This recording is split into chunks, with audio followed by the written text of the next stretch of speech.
everyone, Tin Man with the Resistance. If you're watching this, you are the Resistance. It is a big party. Putin's getting ready. It's not awesome fireworks, ain't it? Ah, shit. Coming. And apparently, Trump has no idea what the fuck is going on in the world. He's president of the United States and has no idea what the fuck's going on. Allegedly, Putin went to Ukraine and they tried to take him out with a shit ton of drones attacking his helicopter. And now he's like gone full scale war with Ukraine. And Trump's just sitting there like, what's going on? I have no idea what's going on. Why is Putin acting so mean? I'm not happy about this. What's going on? I don't know. No, it's not what we know. It's not what he doesn't know, and it's not what we don't know. It's what the Worldwide Resistance Network knows. So I'll tell you what John Connor knows on that subject. That and everything that you said totally happened, but make no mistake, the President of the United States is fully aware. And not only is he fully aware, the United States just spooked the living shit out of Russia. And the United States did so clearly by keeping its population in the dark, because this is what's happened here. What has happened, but what we didn't discuss is this. The United States actually has a spy plane in an area that it shouldn't be, and it happens to be right on top of the bunker that Vladimir Putin and all of the top brass are currently hiding. Why the United States' media is not covering the legitimate fact that Vladimir Putin has entered a bunker with his top brass is a very interesting concept. But that's I don't think even Alex Jones has covered that. Because it's happening right now. Like the guy that I don't talk to, that I watch, Nate from the Canadian Prepper, when you look at his videos, he's very matrix oriented. So red pill, blue pill, right? If I give you the blue pill, you'll just go back to sleep and da-da-da. Okay, so if you go to the Canadian Prepper's YouTube channel, shout out to the Canadian Prepper, I'll give it to him, man. Like he is John Connor. He is what we say people should be. So he's a prepper. Now, his sideline, his business, his ability to make money utilizing this information is very simple. Everything's going to shit. I got some really cool camping gear. Would you like to buy some? Now, scale that up, because that is what this individual has done. He's from Canada, and he started simply by, and like not even endorsed, reviewed, just, hey, I like this saw. And this is why I like this saw. You should buy this saw, right? That's how he started. And then went from you should buy, right? And then like when he woke up, that was his punch. Like we should, like somebody should do something, and I'm somebody. The Canadian Prepper believed that he was somebody. So it went from you should buy this saw to I have this saw for sale, and 3 more just like it if you don't really want this one. So he started selling prepper material. If you go to his channel, you're going to see blue bars. The blue bars is that kind of video content. It's prepper stuff. It's homesteading stuff. It's gardening stuff. It's camping stuff. But if you go to the Canadian Prepper's YouTube channel and you click a red bar, you'll get red pilled. And when you click a red bar, and it's on the left-hand side going top to bottom horizontally like this, okay?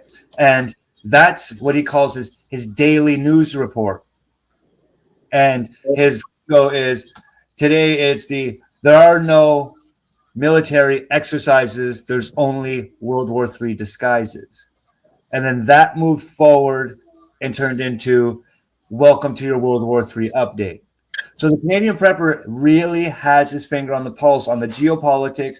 He's got some people that feed him a little bit of information. So he's got some radar stuff. He's got very interesting things. Okay. Right? So to elaborate. Yeah. So his video, his today's video, is all about how Russia is currently hiding and what the United States is doing. He is afoot with the Russia-Ukraine conflict. He understands that there is a Middle Eastern conflict.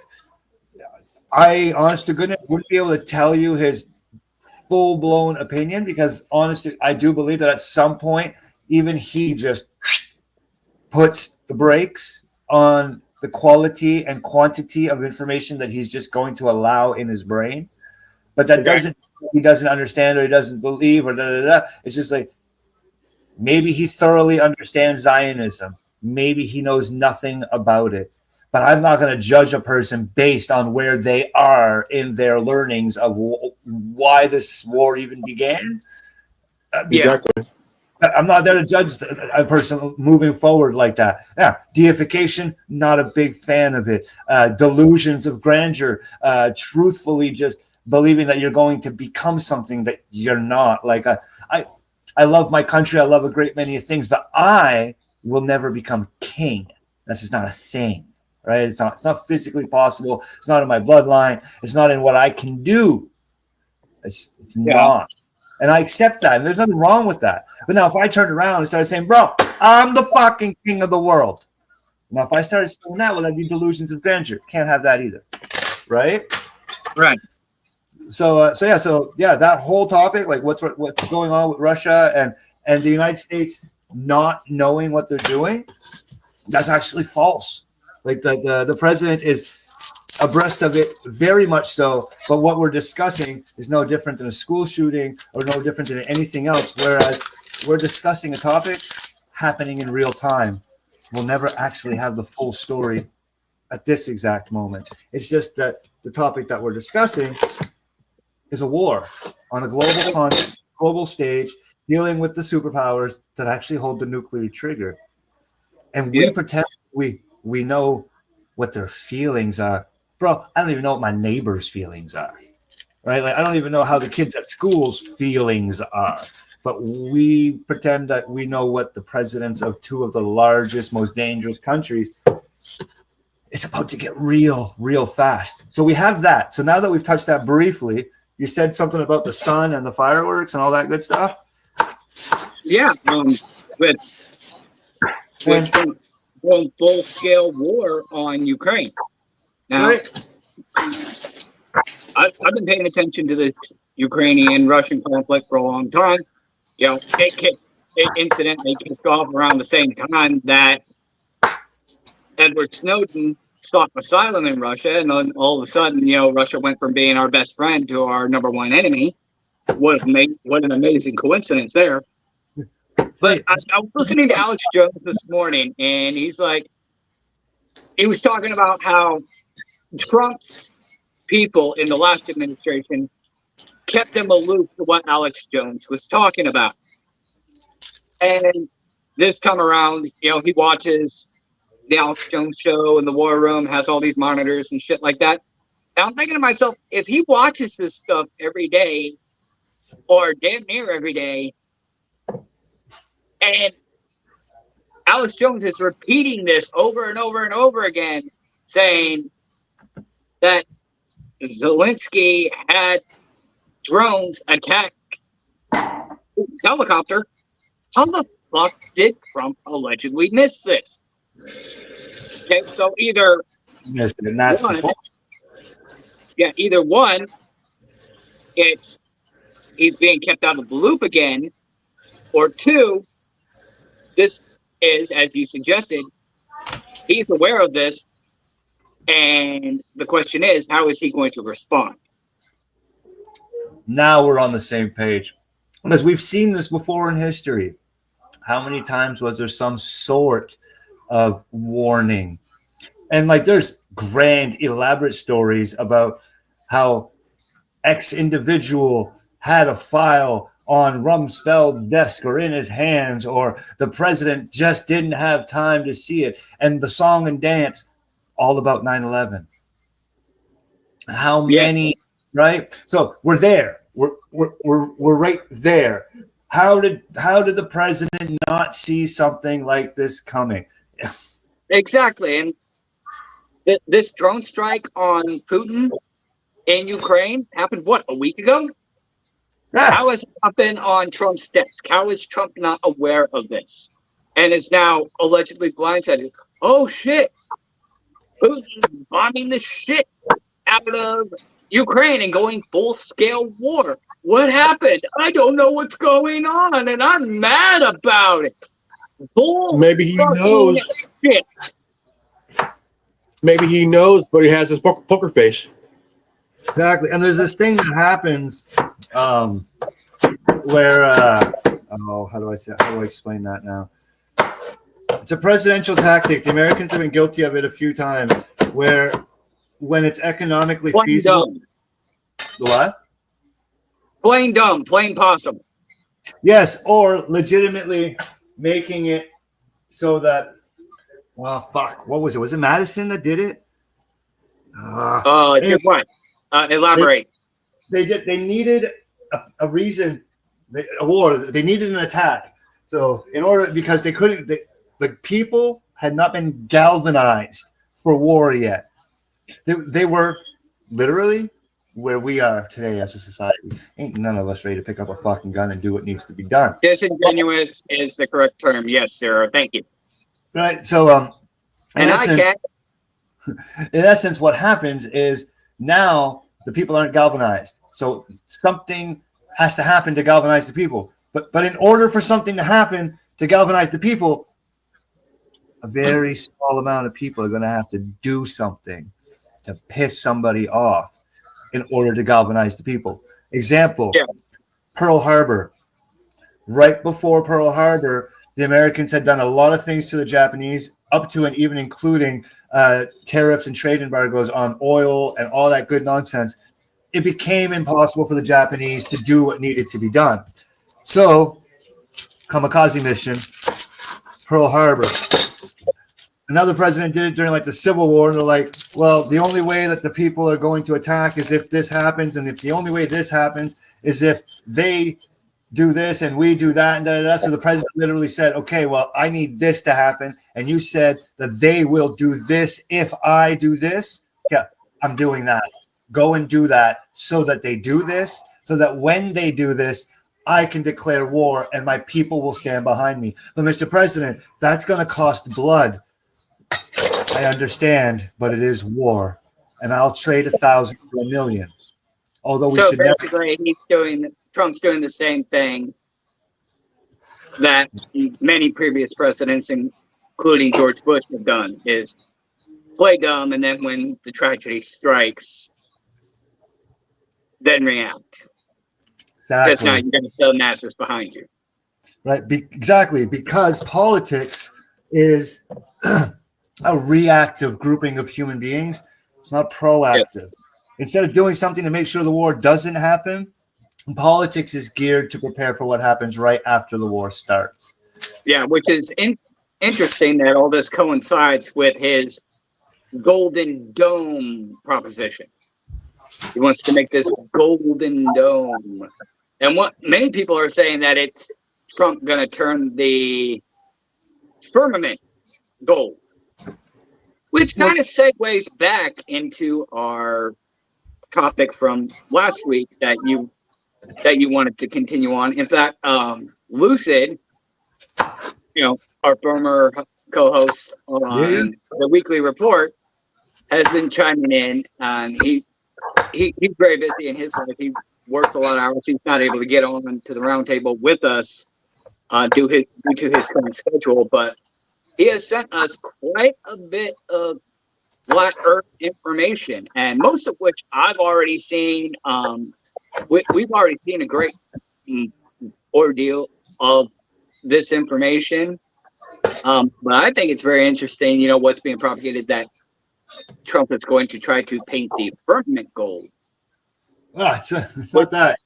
It's you guys heard of the Iron Dome that Israel uses? Yeah. Yeah. It's essentially the same thing, and it's going to be a safeguard against foreign attacks. Well, it's we covered this a long time ago. Not a long time ago, like 5 episodes ago. Remember the whole missile defense system that Canada said, hey, why don't you install it in the north so that it doesn't fall on the cities? Okay. That's it. It's an extended version of that. So my politics, and this is my politics when I was like, now I'm 42. Now my politics when I was like between 18 and 25-ish, in that area of time, the United States president and the Canadian government were discussing this thing called Star Wars. It had nothing to do with Mr. Lucas. And in essence, the Star Wars program, there's a reason why Donald Trump says that the Canadian politics are not treating him fairly when the country has always treated Canada fairly. He's not lying. And I'll tell you why. NORAD and the Iron Dome and all that stuff, when we said, yes, you can install it in the north, we paid no mind. We're just, okay, yeah, cool, got it. You got our backs? Perfect. You need soldiers? We'll hook you up. You guys got soldiers? We'll have fun. In the future, Star Wars, the logistics behind it, what they called Star Wars then is what me and you are calling the Golden Dome today.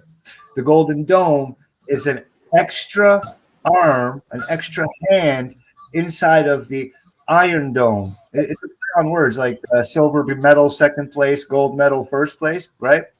It's an extended hand. But the United States military at the time was unable to extend the arm required to create what me and you are talking about today. Except Donald Trump knew that back then. That's why he created the Space Force, you see. So when Donald Trump created the Space Force, yes. So when Donald Trump created the Space Force, what happened was he created a militarized arm of the United States military inside of space. The only thing Donald Trump did that we would consider being honorable was that in his aspects of weaponizing space, which nobody fucking wanted to weaponize space, but everybody knew that it was bound to happen. So what Trump did was he played it very Canadian. That's what he did. Okay. Now people will argue with me with this, but like Donald Trump, like he likes Canada. He likes the country. It's not just he likes the people. He likes the way we govern ourselves. He says the same thing about fucking dictators. He sees strengths inside of every country around him, and then he likes these countries, and this is why. And sure, there's all of this bad, but this is good, and I'm going to talk about the good. Trump's that dude. That's what he does. Okay. Yeah. Well, when he created the Space Force, the long arm of the Iron Dome, its addition, it's its ability to intercept a missile in space before reentry, destroying all of the possible debris landing on any country's cities, whether the country is in Mexico, in the United States, or in Canada. No city in any country throughout the continent will see debris or damage from an orbital interception. The Golden Dome is an extension of the Iron Dome moving into space. Now, why is Canada not grateful? When Donald Trump says, when I look at that map, it looks so beautiful. It looks like it's a one piece, right? It's because Donald Trump knows that unfortunately the United States has taken on a very specific task when executing the Golden Dome, and he had to decide as the president, did he give a fuck? And I can tell you with wholehearted today that on that day, Mr. Trump went, fuck it. The reason why Donald Trump said fuck it and signed anyway was because the negative consequence of his signature was that he was obligated to protect Canada and Mexico with the Golden Dome. He wanted to have 100% accuracy for protection of the United States. So the protection of these two countries on this great, beautiful continent has been secured by Donald Trump, knowing full well that Canada hasn't paid more than 2% GDP, so we haven't paid our fair share. And no, on TV and in news, everybody's talking and everybody's saying, yeah, like Canada's going to get on. Canada don't have to get on board. It's American missiles intercepting everybody else's missiles. We don't need our permission. And they sure as fuck don't need to ask for it either to keep the American people safe. Now, my ass is safe because of that decision. I'm cool with that. Thank you, Donald Trump. Thank you, Mr. Trump, for looking at that piece of paper. Because you know what some American presidents would have done?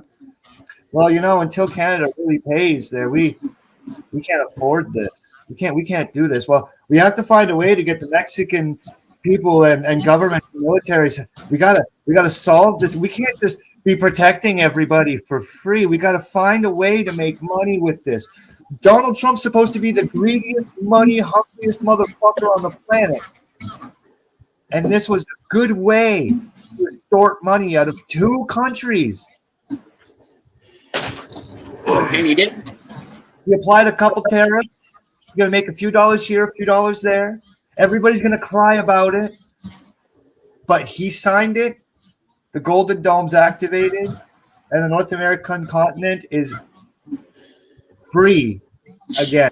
When people say free, it's not about your actual liberties. When you think about your liberties, okay? You are free to go to the grocery store.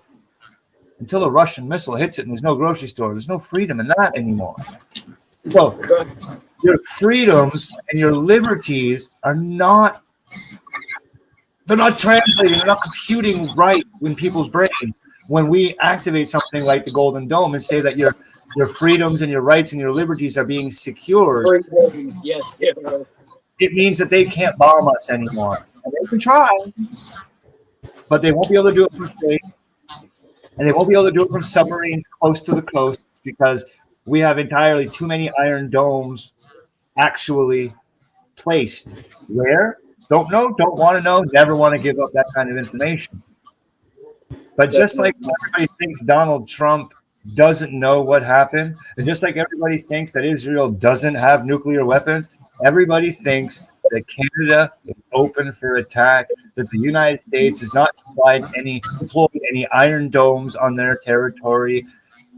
There ain't no country in this world that does something like that without getting something in return. And I think what's going to happen here is that Canada is going to economically explode in a positive light. And when that happens, it's all.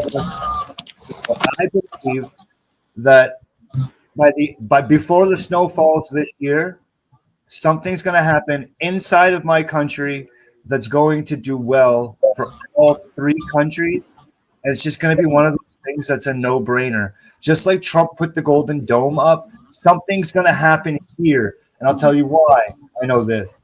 About 5 hours ago, the King just stopped and in Canada did a throne speech.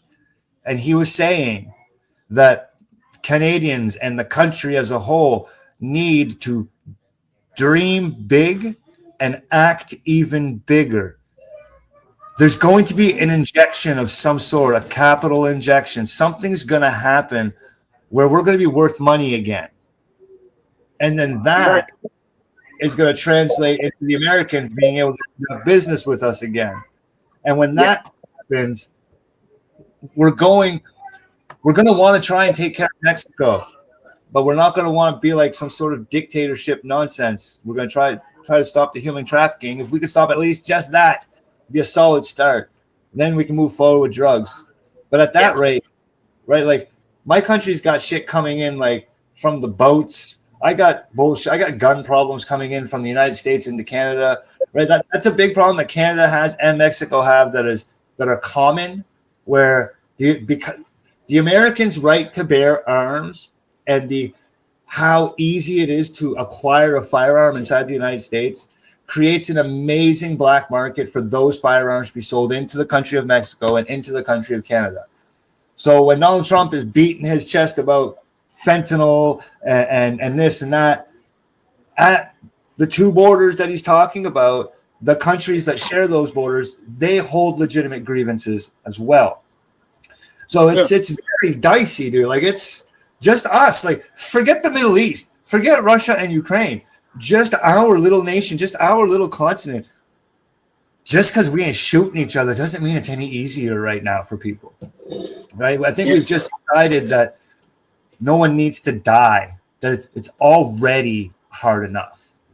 Right? I think that's what's happening here with our two little countries. And the world is looking to Canada and the United States. We have the longest border, like landmass, the longest border, that hasn't been militarily guarded in any sophisticated fashion. We threw some Blackhawks up there. Trump asked us to help. No problem. You guys got gear. We got gear. We'll watch the line. We'll watch the imaginary line for you. We'll babysit it. Okay, but both sides on both sides know that there's something going on, and that it's not going to be easy. Back to the sun. I just got to turn my pan on. I actually got to start doing the cooking process. Oh yeah. By the way, guys, we're cooking with Connor today. Right now, I got onions. Maybe that's what we should have titled the show. Cooking with Connor. I got onions and butter on the go. I'm going to start boiling some water. I got some pasta.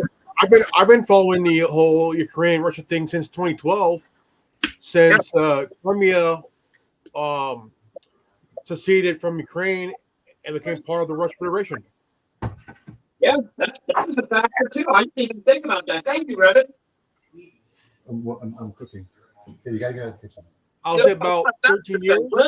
Two is Ukrainian conflict, and you got people, even kids, being drafted. It's not that women get drafted over there now.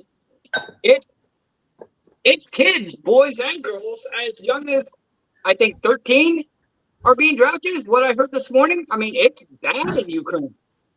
Yeah, we do the same thing here. Just we people don't recognize it. It's called the Boy Scouts and the Girl Scouts. We recruit them at a very young age, and in the event that our nations go to war, who's the package boy? The Boy Scout.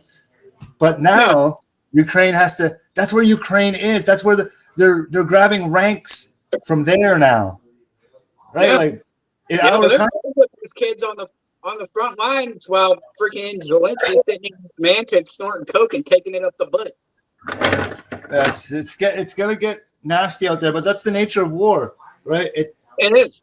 Alex Jones actually made a good point this morning. He said that technically, if you really think about it, the Cold War was World War III, and now this is technically World War IV, but people really can't, at this point, really wrap their minds around that concept that we could be in World War. I say the Cold War was just the starting point until of the big buildup, not the World War III. It's more of a testing phase.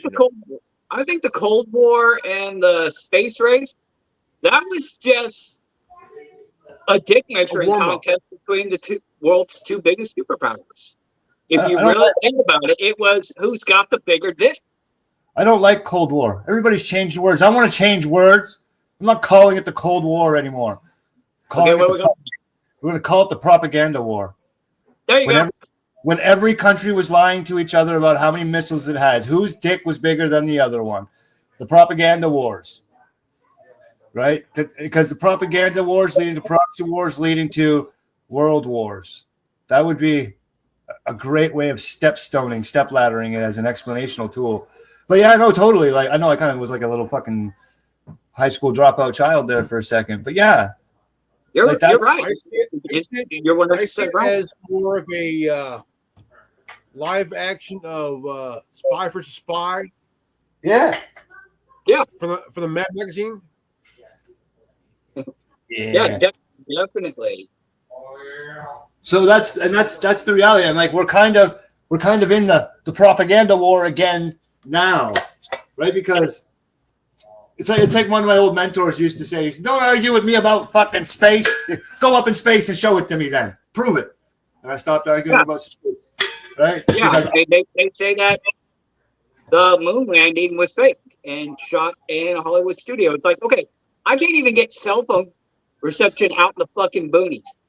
The government's technology is 60 years ahead of anything that's on the public market, and I can't get cell phone reception out in the fucking boonies.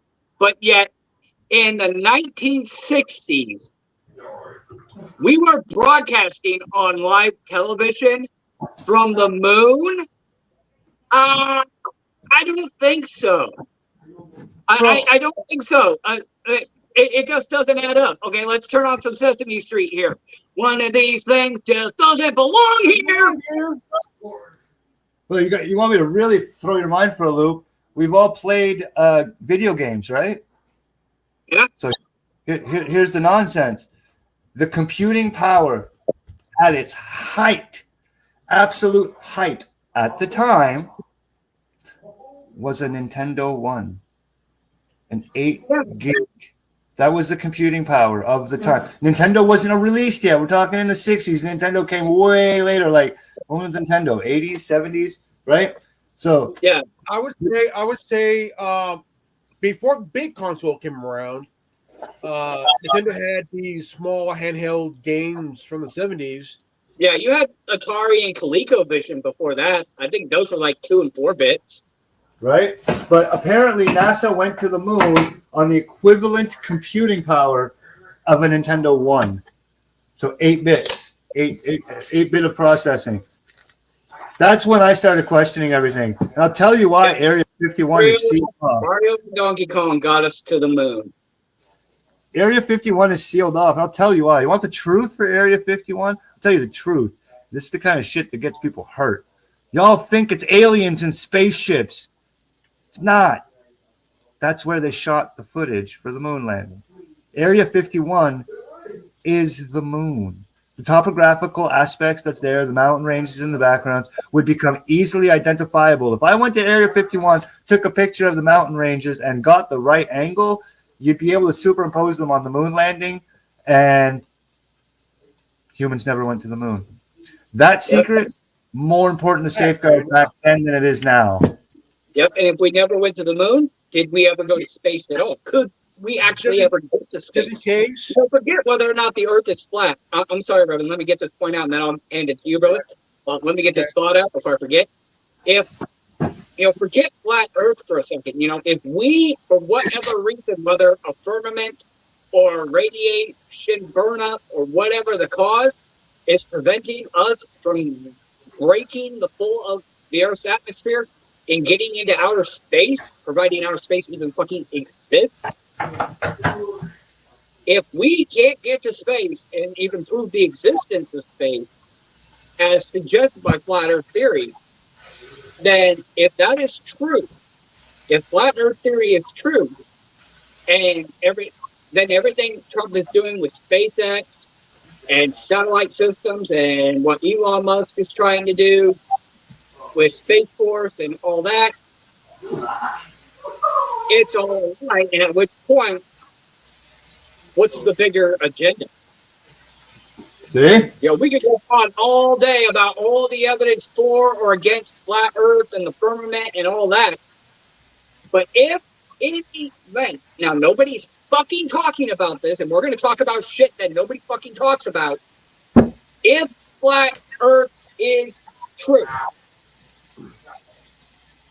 why are we denying it in present day? What is Trump's agenda regarding the space programs and everything else he's doing regarding space? If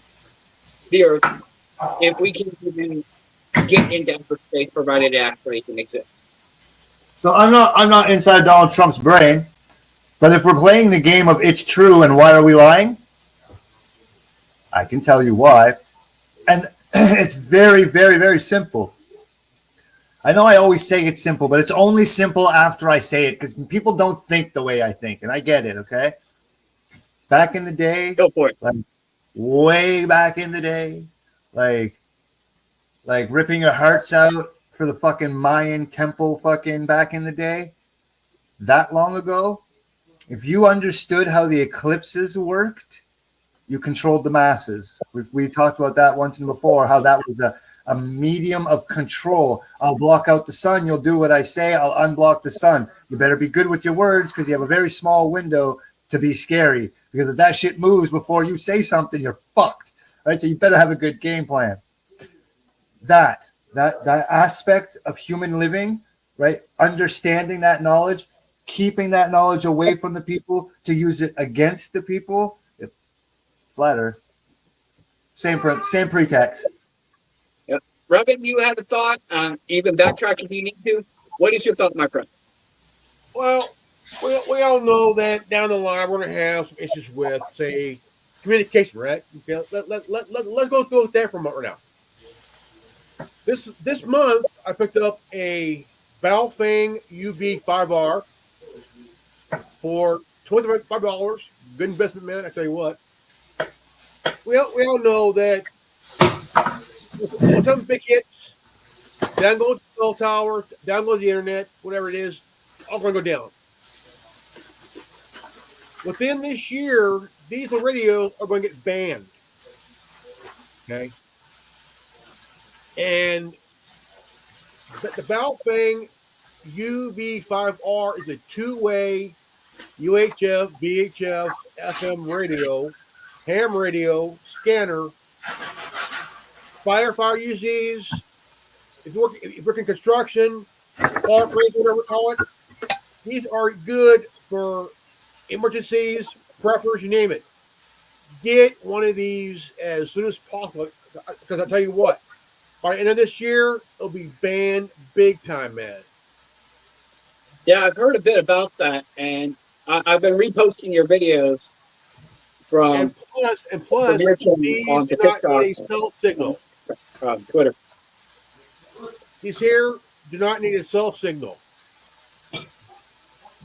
Yeah, because I've got to work out in the fucking boonies. I mean, our reception out there is complete fucking right.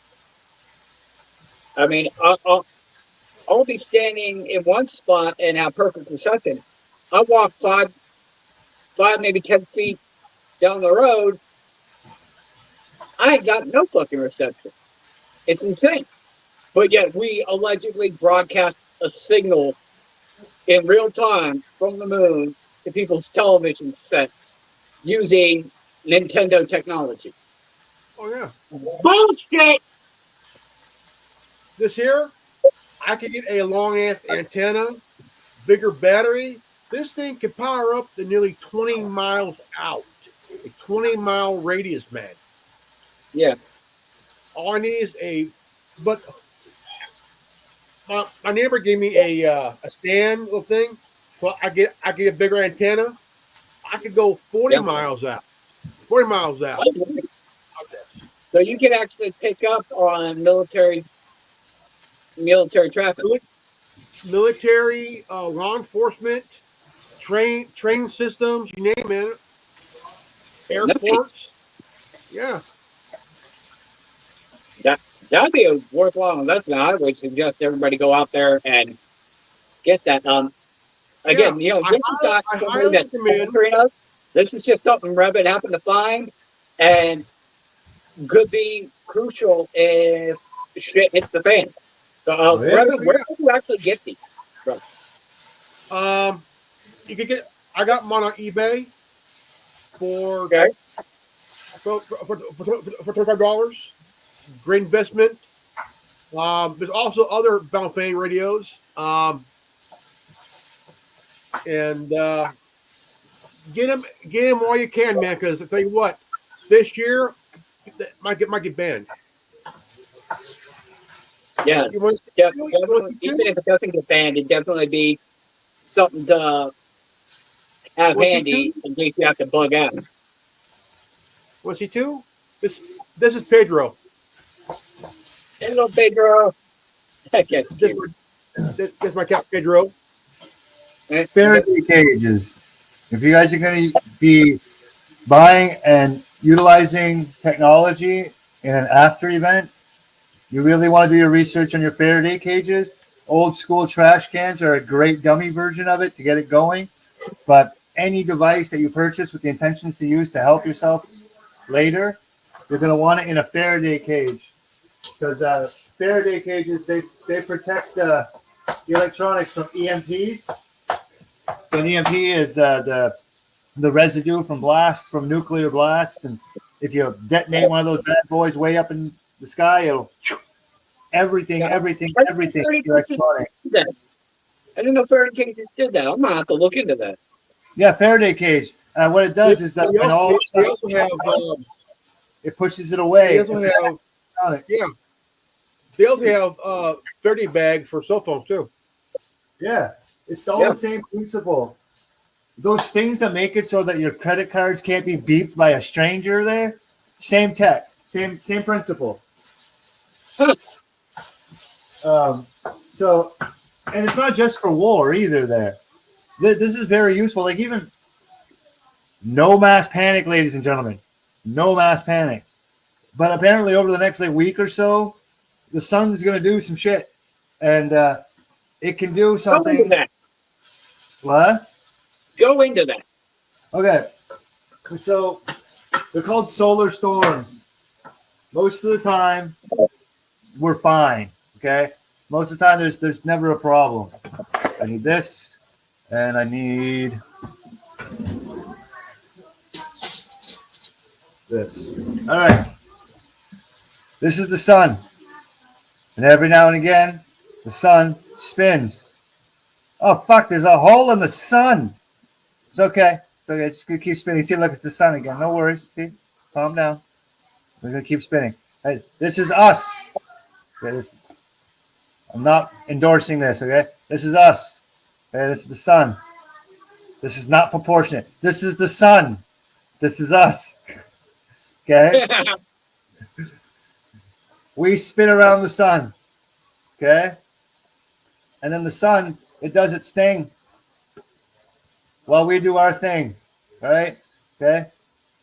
Fuck. There's a hole in the sun. Well, every now and again, when there's a hole in the sun, the Earth happens to be in front of that hole.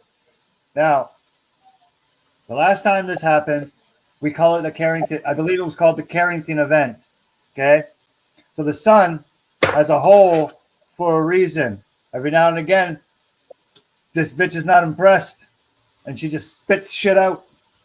Now that stuff, it can hit us. Most of the time, just spit shit out and we're way over here.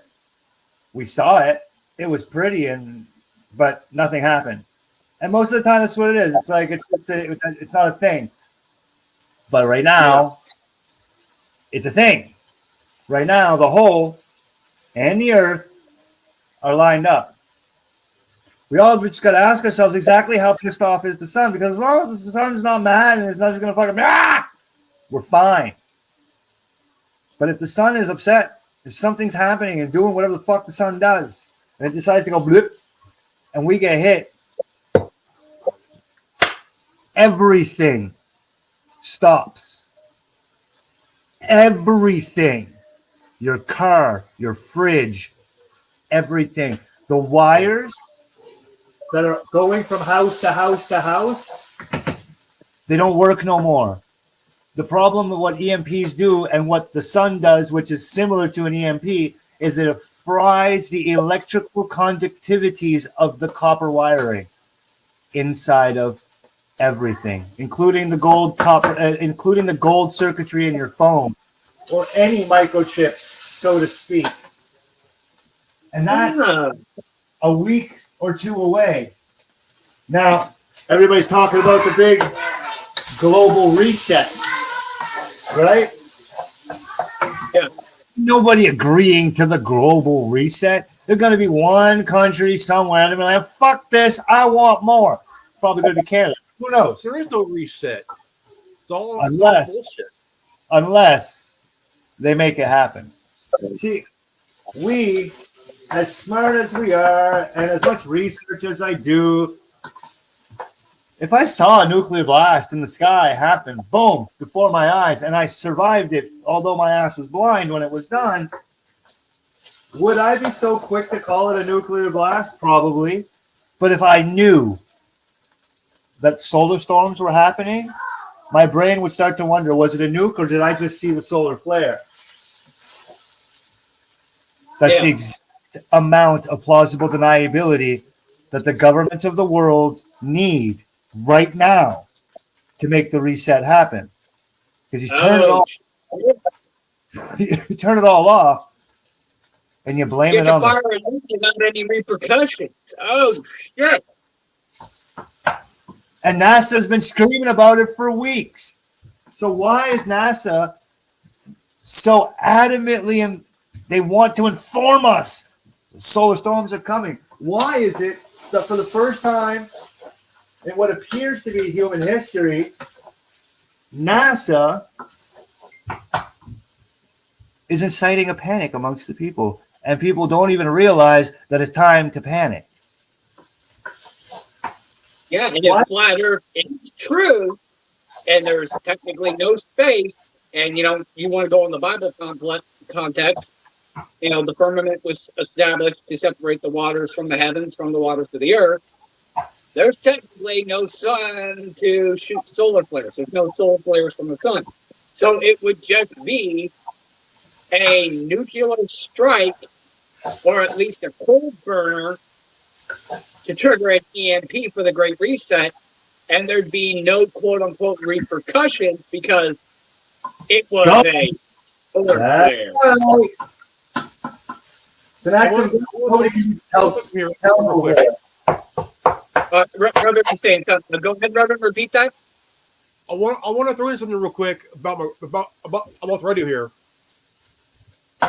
You will hear about, whether it's on TikTok or YouTube, that the FCC / our government doesn't want us to, how you say it, the old term, jailbreak. Yeah. Can't have but yet they show you the way. Here's how you do it. These buttons here, right here. You push that in, hold it in there tight, turn it on. Then on the screen here, it'll say factory, means factory unlock. It means you have every signal, every frequency on this thing, and you can program it to whatever, And this, ladies and gentlemen, is why we're on a government watch list. Guaranteed. Now, but the old term, important information. Yeah, the old term jailbreak is late 2000s, early 2010s. This term is factory unlock, folks. There you go. Give it back to Connor. Connor, what do you got, brother? I got liquid gold.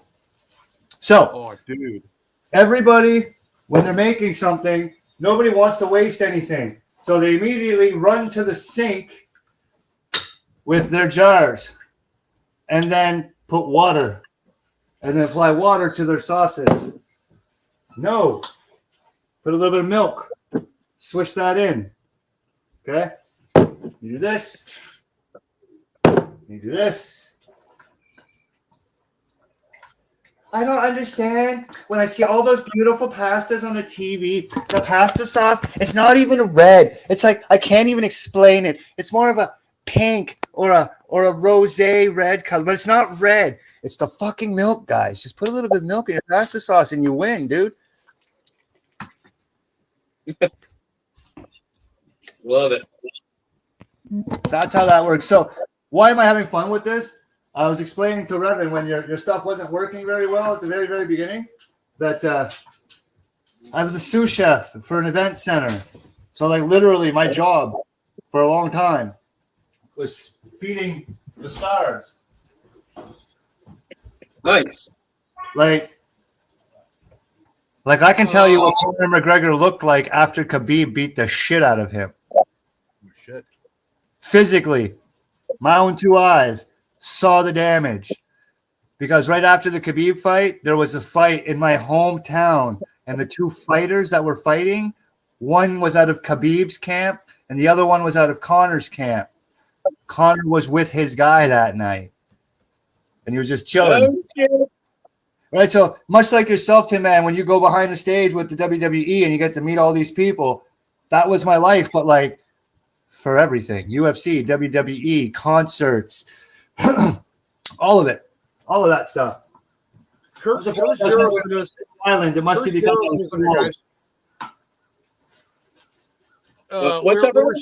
we were sent a critical planetary geometry for the day of May 29th to the 30th.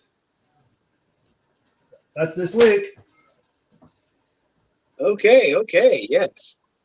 Send me a screenshot of that so I can post that to X, Reverend. It's on your thing, dude. It'll send you. I believe it sent you, man. Well, I haven't seen any notifications on my phone yet. But if you can screenshot that, just in the off chance that I didn't get it, so that we have it, Yeah, screenshot it, repost it to X. Yeah, last week my country was testing its emergency broadcasting systems as well.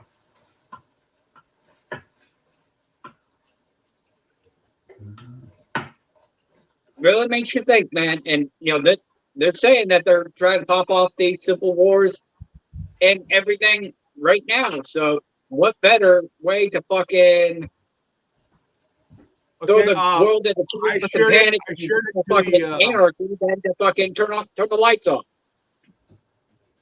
Check the table's chatter room. Mm-hmm. I sent it there.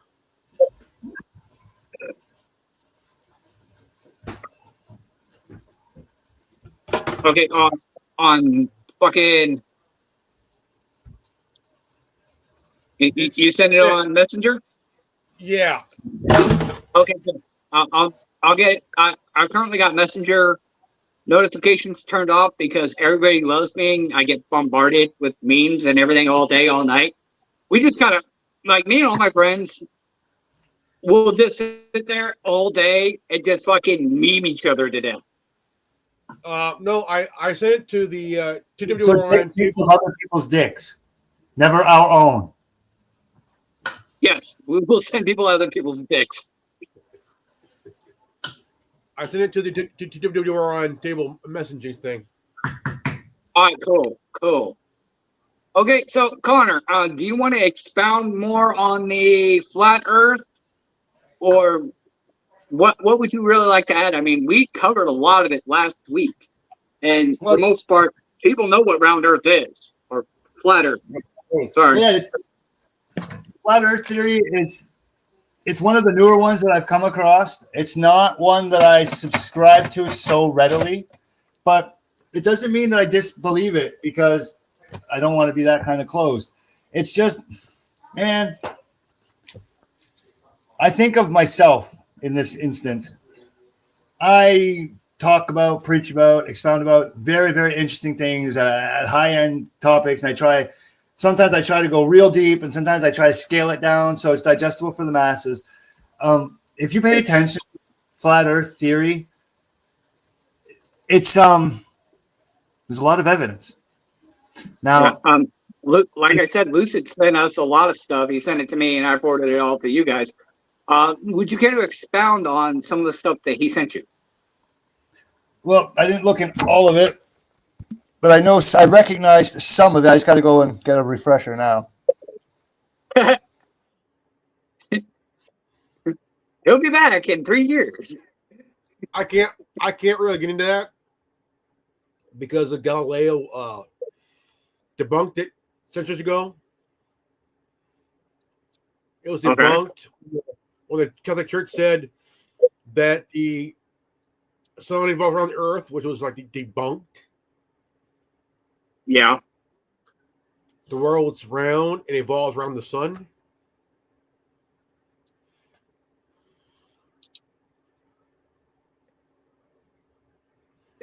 I'm open to the idea that everything we know has been a lie.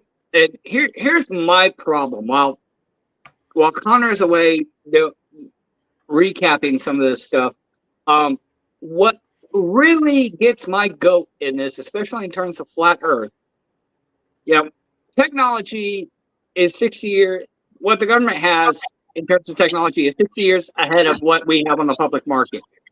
And with AI in particular, we don't know. What the hell's the reverb? We don't know.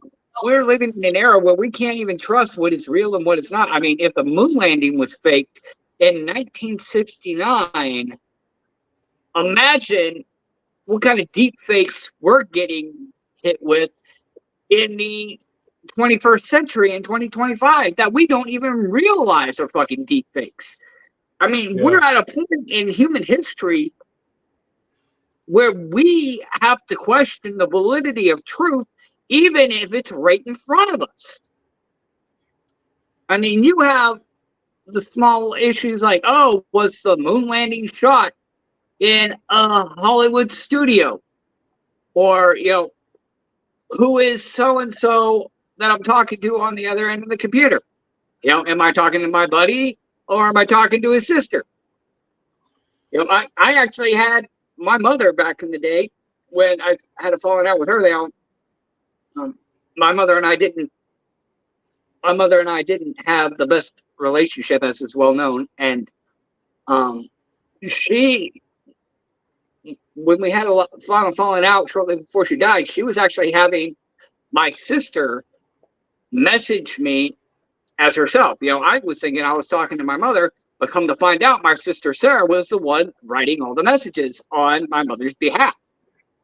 So it's like, even just small things like that, but now you have things like AI and all these other things that are able to replicate people's voices and call people up and go, hey, I'm your daughter. I've been kidnapped. They're going to kill me if you don't send $100,000 to this address. And, it is so hard to know what is real and what is not and what is truth, even when the truth is right in front of your face and the evidence is there.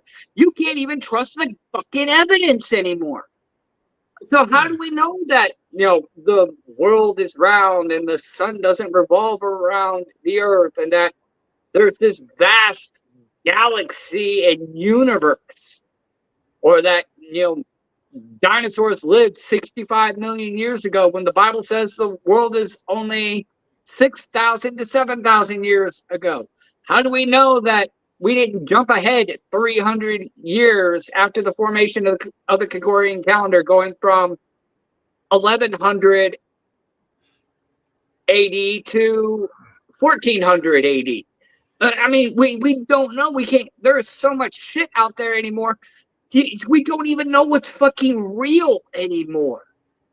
That's my thing, and it lends to the credence that yeah, exactly. I mean, you go so far down the rabbit hole. They're trying to. You wind up in Wonderland, in a world where up is down, left is right, and right is wrong. Exactly. And it's like right Alice now, with the Cheshire Cat. It's like, Cheshire Cat, which way should I go? Well, that depends on where you want to go. I don't know where I want to go. Well, then it doesn't matter which direction you take. That's like they're trying to hide the evidence of the Tartarian civilization and shit. Yeah, the Tartarian Empire. Yeah, they say that existed about 100 years ago. And Tesla tried to reverse engineer that technology. But, who knows? And people are trying to say, the Earth is flat and that there's continents outside the ice wall. I mean, I don't understand the point of an ice wall at that point if there are continents outside the ice wall, unless, it was designed as a means of keeping one civilization away from the other for whatever reason. I don't know. But I know that we now live in a world where we have to question everything, including what we see in front of our faces, even when the evidence is overwhelming. We can't even trust the fucking evidence anymore. I've been teaching my son to question everything. Ever since he was 10 years old. Nice. I've been teaching him how to question. I've been teaching my son since age 10 to question everything. Yeah, but at which point, can we really rule out that, maybe flat Earth is an actual thing? I mean, we know that King James, who had the Bible translated, we know he was a pagan. We know he was into the occult and demonology and whatnot. Oh, yeah. And we know that there were several things omitted and even changed in the Bible, especially with newer translations like the New American Standards and whatnot. So can we wholeheartedly trust that the world was 6,000 years old, and that dinosaurs didn't, in fact, die off 65 million years ago, or did. We don't know. It's hard to tell. So, Connor, what would be your take, in terms of the world we live in now, where you literally have to question the existence of everything, including the evidence for any given argument? Could we really rule out that flat Earth was a thing, that the Bible's not 100% accurate in terms of the Earth being flat and only 6,000 years old, and so on and so forth? It's not a flat Earth. It's an undiscovered Earth. This is where I play with it.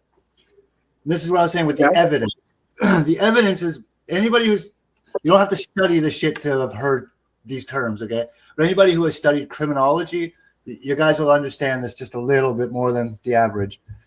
If you're studying criminology, if you're starting to become a police officer, if you're studying law and all that good stuff, when it comes time to lock a person up, like this guy, when it comes time, there's a required body of evidence. And if you pay close attention to all legal frameworks that have ever existed, and almost, I'm saying almost because I know as soon as I say it, someone's going to be like, yeah, but there was this one guy. Okay. There was also Jesus too. So don't worry about it. I understand the exceptions.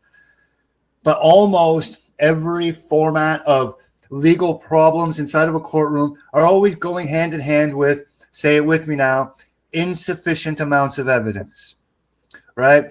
Then the other one is we have just enough evidence. This is the third one. The third one is the one that makes the police officer, the detective, the prosecutor, the lawyer, and even the judge. The third one is the one that makes everybody stop and look in at least 6 brand new directions. It's when all of the evidence is present. In the criminology world, it's referred to as an orgy of evidence. When it's just too easy to prove, like how paper passports survived after a tower fell. An orgy of evidence. The flat earth is full of it. It's a fucking orgy of evidence, and it makes me look in 6 different directions on those grounds and those grounds alone. Yeah, undiscovered, ice walls, different continents. I'm game. I'm prepared to say perhaps, but someone's working way too hard to convince everybody that it's flat. When being round or being flat is almost a non-issue. I'm going to bring some water to the children, and I'll come back and I'll explain to why I'm more on the round side and less on the flat side. Okay, I'm looking forward to this. Revan, your thoughts? Oh man. So I'm a Maritimes person. So where I'm definitely there are different aspects of all this, I mean, ever since 2012, I've been following the whole Russia Ukraine thing for almost 13 years. Yeah, and ever since that MH 14 or was it 15? What is that was shut down over Ukraine, and saying it was a Russian. That was a false flag shit. We all know it was soldiers from Ukraine stole Russian weaponry to shoot down a MH class plane. Mm-hmm. Yeah, and blame it on Russia. Mm-hmm. Like the Israelis did with the United States. Worked for them. Yeah. Not try it. In 1967, Israelis was asked to fly a plane with a flag of Egypt and attack the USS Liberty to sink it. Well, did it sink? No. But the guys on the ship were threatened with court martial and arrest, maybe even death. If they told the truth. Mm-hmm. Yep. So That was a false okay, you had a thought. Get this shit. Yeah. So you have a thought. You had to go get your kids some water. Yeah. Carry on with your thought. So, so I'm a Maritimes guy. Okay, so when you look at the map, and you got like Canada here and the United States here, and you got this like fuckery off onto the side there. I live in the fuckery. So where I am, I'm covered by water on 3 sides. The beach is 45 minutes away from me, and not just like a beach. I mean the Atlantic Ocean. Right. So when I go out to the beach and I put my foot in, I'm in the Atlantic Ocean. So when they're saying that there's Russian submarines and off the coast of the Atlantic, that's me. That's like 80, 90 nautical miles off of my coast. The fishermen could probably go out and find it if we tried hard enough. But the reason why I'm more on the round than on the flat is that the sun sets and comes back. Okay. I don't believe it to be a flat earth, but I could believe it quickly to be a remnant of what once was. So like after a celestial, like an in space collision with something, that we would be like a rock. See, the argument is it round like a ping pong ball or is it flat like a pancake? When it should be more along the like a pear, as Christopher Columbus initially thought. Exactly. So an undiscovered Earth, an argument on its particular shape. This is the problem: is that if this is the Earth, if this is a flat Earth, I'll even give you this. I'll give you the bubbly side because if this is the flat Earth, then we're like. And if there is no space, then where's the sun going? Is it going here and then like coming back? Because if there is no space, then that means that there's nothing. That means that the bottom of the would be fixed. It would be fixed, which means the sun would not have the physical capability because this part, according to flat Earth, doesn't exist. If we're not round, the fundamental parts of our physics don't work. Something as simple as how the sun rotates around us, right? Like, does it make flat Earth? Does the sun rotate like this? Right? Like, what I find interesting is that in Antarctica, which is like the North Pole, they have like a monster hole there. Where's that hole go? And the other reason why when I say, hey, I'm a maritime person is that I have seen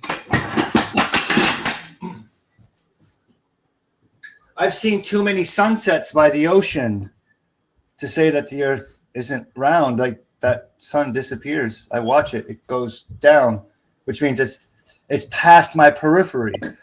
Now, if it was flat, it was a straight line, there would be no such thing as past my periphery. You would just be at a greater distance and you would become a speck. To test the theory, watch a car drive away from you, and that car is of a specific size and gets smaller and smaller and smaller as it goes, eventually becomes invisible, right?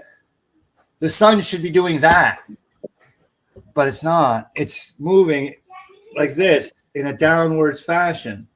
So much so that we've even written like religious stories about how the sun comes down and moves back up ever so slightly, the dying of the sun and then the rebirth. Can you go outside and play tag? Yes, if you want to go play tag, go for it. Thanks, Dad. Was Halifax incident about the sinking of a ship? What was that, sorry? The Halifax incident, was it about the sinking of a ship? The Halifax incident, badass. So there was a ship filled. So this sinking took place at a time of industrial. I don't want to say revolution, but like industrial progress. We were building things like railroads. and things like that.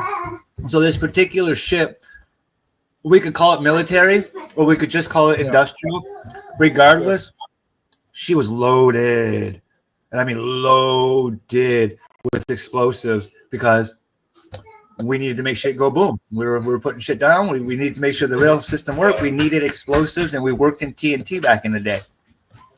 So, no, you gotta stay.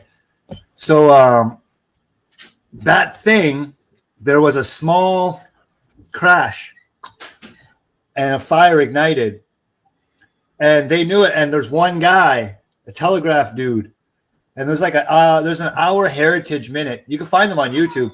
Our Heritage Minute about the Halifax incident. And this man is one of my country's national heroes because we were able to evacuate the coastline of Halifax. Like, we were able to get the people away from the water so that when the ship went boom, we could minimize the amount of casualties. But this one guy, he refused. I wish I knew the fucking guy's name because here I am telling his story. But there's this one guy who refused to leave his post at the telegraph because there were ships and ferries. What? Not without your brother, no? I don't know why I came back in. Oh, well, I don't know. Go find him. So after all of that, he stayed because there were ships coming into the harbor, into port. I figured it was important. He just had to go to the bathroom. Like, yeah, you can. Yeah, stay here. I don't want you out there without him. So he stayed, Morse coding all of the boats that were supposed to come in. And he's like, I got to divert this particular boat. It's got X amount of souls, women and children on board. They cannot dock at this harbor. They're all going to die. He lost his life with the explosion, and he saved countless American and Canadian lives from the explosion. That was a big boomer, man. It was huge. And then we have the Titanic. That's right off the Atlantic coast too. I think that's like 45 minutes in a boat away from me. Yeah. And there's just so much shit in this world that we've been lied to about. It's insane that you just can't even differentiate the truth of fact from fiction anymore. Nope. That's why I stopped watching movies. The second I started to understand this information, reality became a hell of a lot more interesting than any movie I had ever seen. I know. It's definitely like The Matrix. You can't even fathom what's real and what's not. Like, when I first watched the new Matrix movie, the fourth one, yep, you're sitting there wondering, it's like, okay, is this actually a sequel to The Matrix, or is this like a spin-off thing, and it's all just in his fucking head? Right? Well, it's like getting plugged back into the machine. You can't unlearn this information once you have it. Yeah. All you can do is make choices with it.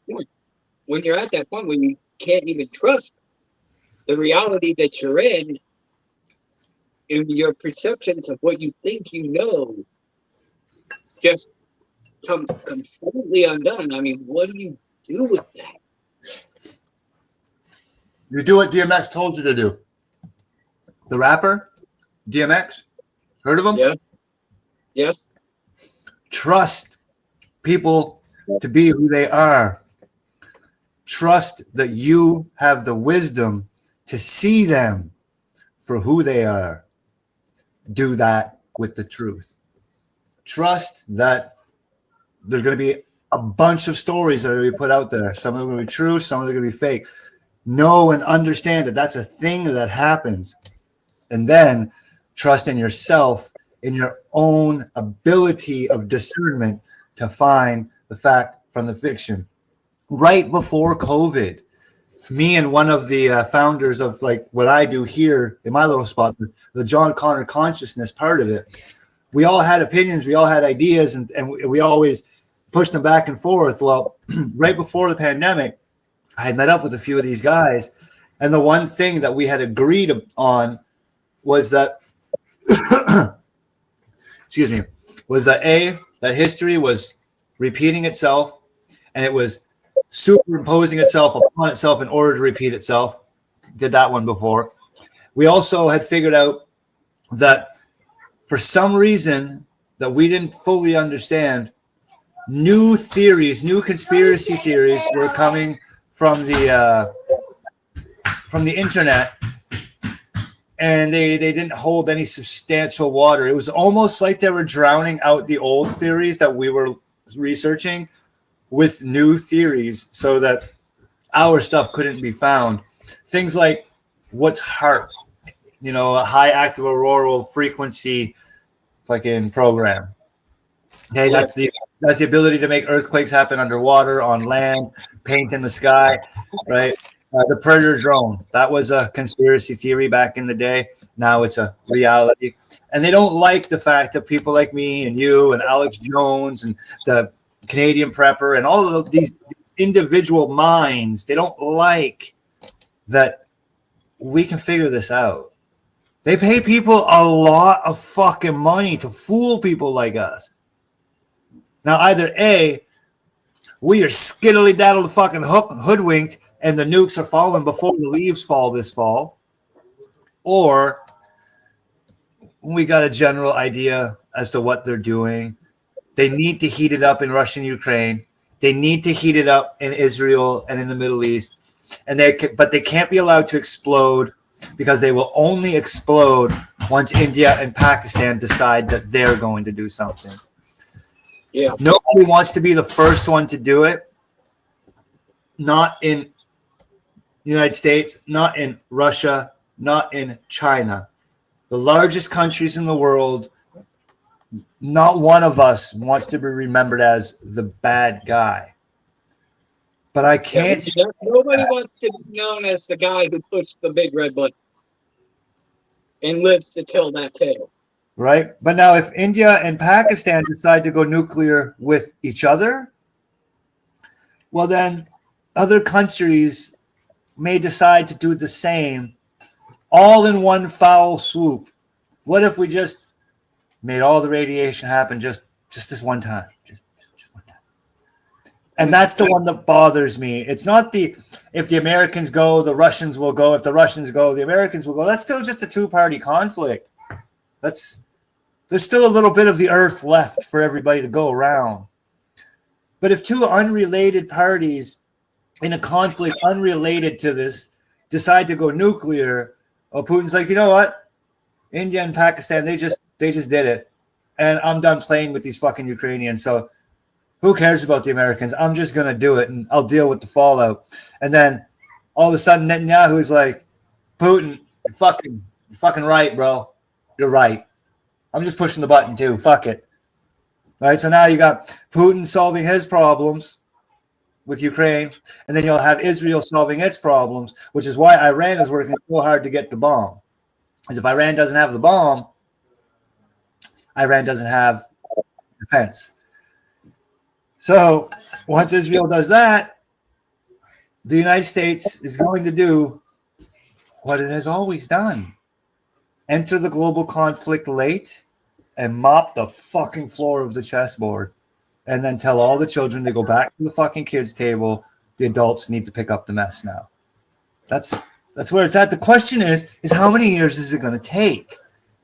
Or is it just going to be a matter of months? And then whatever's left is left. We don't know to what extent it's going to fuck us up on a global scale. We don't know how many neighborhoods are going to survive it, because it ain't countries surviving it. I don't even believe it's cities surviving it. Neighborhoods. The West Block of LA made it through. No one knows why. We don't ask those questions. It's going to be neighborhoods that make it, not cities, not nations. And I don't think people are ready to wrap their heads around that. I'm so familiar with this information. I just talked about killing fucking 8 billion people and ate my food like it was nothing. That's how desensitized we are. We've been doing it so long, we're just desensitized. The fact that I spoke with my mouth full turned people's guts more than the fact that we just discussed the extermination of about 8 billion lives. When we say things like only neighborhoods will survive, it's a lot of fucking dead humans, man. Did your boomy booms destroy all your wordy word books? Revan, you got a thought. What's your thought, brother? I have a feeling that we're going to see a repeat this year again, like from November 18th to about within, say, early this month, of mass drone sightings, plane crashes, fires. We had a fire about 4 hours from here in Dinupa Valley. That's the last fire reported this year. Oh, I haven't even heard about that. There were five in SoCal, and there was a fire 4.5 hours from where I live in Dinupa Valley. That's the other thing. The fires haven't even started yet. That's the other thing. Fucking Revan just put his finger right on the pulse. And they're all about to start soon within like 3-4 weeks. Yep. And okay. I just said a bunch of fires are going to happen in 3-4 weeks. And in 3-4 weeks when it starts, watch people start saying we set the fires. Yeah. We Well, understand. in California, Revan's going to be the only one to blame because he's the only one there. Hey, I live in California. I live in God's Etch-a-Sketch. There you go. Yeah, Revan ain't no pyromaniac. I can tell you that right now. It ain't gonna be me because I live in Tennessee and I'm too fucking lazy. That depends on which Taco Bell I go to. Oh, jeez. Okay, it's like Russian roulette when it's takeout with the Revan. Yeah. Oh, shit. Like, you want to talk about which state are we in, bro? Be careful with that question. No shit. It'd be like, the force is strong in his ass. Don't do it, brother. Don't do it. Stay away from the Taco Bell. Stay away from all Mexican restaurants, please. Right? Oh, fuck. I don't normally eat my own cooking, but fuck. See, it wasn't the governor who lit the Palisades on fire. Revan just went to Taco Bell. Did you guys see the video footage of the fucking laser beams coming down and hitting the earth? Oh, yeah. I saw that for the Palisades. We saw that for Maui. Saw it for a few other places, too. That's HARP. Yeah. If you dial it down and you don't let it penetrate the earth, it won't make an earthquake. Dialed down, it's a matchbook. They're just fucking pew, pew, pew. Yep. What am I looking for? Frequency weapons and high energy weapons. There's a lot of shit out there that we don't know about. And, that's something we can cover down the line, too. I'd like to start exploring some of the technologies that we allegedly don't know about. So maybe we'll cover that at some point. In the meantime, I'm going to send this video to Lucid. And because I know we probably didn't cover it in the scope that Lucid would generally want. So I would say when you have time, I'm going to send you this video. Go ahead and produce a video on your own, covering the full scope of what you want to explore in this flat Earth topic, and I'll repost it to CWRN and all the subsequent channels, because we're probably not going to cover things in its full scope the way you probably would have liked to see. We're probably not going to necessarily see things the way you do. So go ahead. I want you to make a video and tailor it to your understanding, your knowledge, so on and so forth. You go ahead and produce a video. Take as long as you need, and when you're done, send it to me, and I'll get it reposted, brother. Revan, you had a thought. This was during the training enrollments about a few years back. There was not just the training enrollments a few years back, but there's like 2 or 3 factories that exploded, and one of them was in Louisiana, in Zero's neck of the woods. Yeah, there was in Louisiana. That's probably why Zero was in the in the comments going, Grandmaster says time out, time out, time out. Like I'm looking at the timeline on there. It was central Louisiana. It was about a few hours away from Zero used to live. Oh damn. So that's what I'm kind of thinking. Like, okay, because this year I know for a fact this year's gonna be fucking weird, man. I know for a fact, man. Yeah, it's gonna get weird, dude. And I have a feeling that we're gonna see more derailments. We're gonna see maybe more factory sabotage. You know, like what we saw in Conyers, Georgia, a few months back. Yeah. And I've been out to Conyers, Georgia several times. I know we don't like to talk about her, but you know that's where I would go to pick her up. That's where she used to live. We're talking about an ex-girlfriend of mine, a would-be ex. Not getting into that story, but she did hail from Conyers, Georgia, and I would often. She would go back there. She lived here in Tennessee. She moved here to Tennessee with her family, but would often go back there. And I have had to make several trips to Conyers, Georgia, and that's only a 4-hour drive from where I presently live. So it's like that's a little too close to home. And you know, you hear about them wanting to make Chattanooga, which is only an hour or so away from me, a smart city. It's like, okay, you're hitting a little too close to home for me. So I get where you're saying, you know, there's a lot of this stuff is really hitting close to home. Thanks. Thank you. Who do you want to do it? You are always. I'm gonna do it. Okay. And you're saying he's back in VA, so again, you know, hitting very close to home for him too. And if we don't speak up about it, who is? I mean, was saying it this morning. Like all we've been doing is trying to get Trump to hear us, and he's not hearing us. So we gotta start screaming louder, guys, because this is getting to be in our backyards. I think Trump hears us a hell of a lot louder than even we believe. Probably. But we gotta make sure he listens too.